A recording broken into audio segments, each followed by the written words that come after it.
All right, brothers and sisters, I pray that all is well. Just wanted to talk to you very briefly. I was wondering if you ever wondered, like I've wondered several times over the past many years. You ever wondered why the very, very wealthy do not share what they know with the common man? Now, I know there's a lot of folks on YouTube with a lot of good information. I share a lot of information on YouTube. But those that are really, really up there, right? They don't really give you the 30,000 foot view of where they are and how they got there. We got to get it in bits and pieces and share it in bits and pieces. But they have the whole puzzle. And I always wonder, why don't they share it? Of course, there's a lot of reasons that you may already know. It's private information, right? It won't be valuable the more common it becomes. And the value is this uniqueness. The value is very few people having that knowledge, which gives them the financial edge. Absolutely. Absolutely. Right? And it's also because they're part of private groups. I mean, they're part of family cabals, if you will, right? They're family and they keep it amongst themselves, and they should. And they should, because one thing that I've learned, if you want to know bad enough, you'll find out. If you want to know bad enough, you won't quit. If you want to know bad enough, you will find it. The Bible says, seek and ye shall find, knock, and the door shall be open. So, that's gospel. That's gospel, brothers and sisters. But you have those that have the heart to share, that want to share, and they do share. But it's not that many. You can count them on your hand.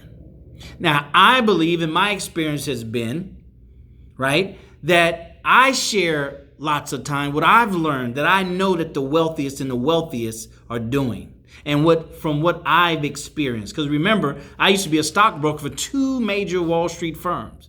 So I saw from the inside of Wall Street out. So I know this is probably more common than the other reasons why the wealthy do not share what they know. It's because, brothers and sisters, that we're not receptive. We don't have the prerequisite mindset to receive it as we should, with open arms, without question, without doubt, without suspicion. Right? We have too much of this mainstream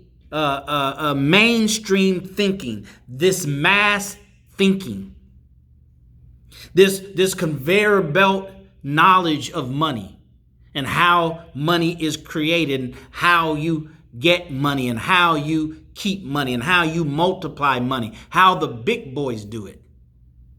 So too often we don't respond appropriately. Right? It's like looking at a very fine diamond, right? Multi-cut, multi-color diamond, and you're not recognizing, you don't have the prerequisite knowledge to know its value. So you don't respond appropriately. So that's what it is with many of us. We want something. It doesn't require a lot of knowledge to want something. Everybody wants something, wants better than what they have. That's only natural until that desire is killed. But unfortunately, we don't have the prerequisite knowledge. So when it comes for us to receive it and respond appropriately. So I believe it's because, in my experience, like I said, has been for those that desire to give. We don't receive it. We give it pushback. Some of us get very angry. Some of us get very defensive. So that causes those who have that information sometimes to retreat and become very selective in who they share it with and how they share it. So it's our job, brothers and sisters, it's our job to condition our mind, to tenderize our mind for the information that we say we want. So we have to change our programming. We have to get our mind out of the thinking of the masses. You can't be different from the masses, thinking like the masses. See, and it all starts in your mind, right? The Bible says you must be transformed first with the renewing of your mind. So it's not when the opportunity comes, it's when our mind is prepared and our mind attracts. And our mind allows us now to see the opportunity. It might have been there all along, but we didn't change our mind's eye. That's why it's called your mind's eye. Your mind has an eye for it to be able to see and recognize something. So we have to do that. That's our job, brothers and sisters. I'm just giving you some insights because there's a lot of noise out there. There's a lot of make money, make money, make money, make money, make money. So the question is, how does it work for some, very few, and it doesn't work for the masses? It can't be the opportunity because it does work for some. It's because of our mindset. We do not have the prerequisite knowledge. Our reference point is not conducive.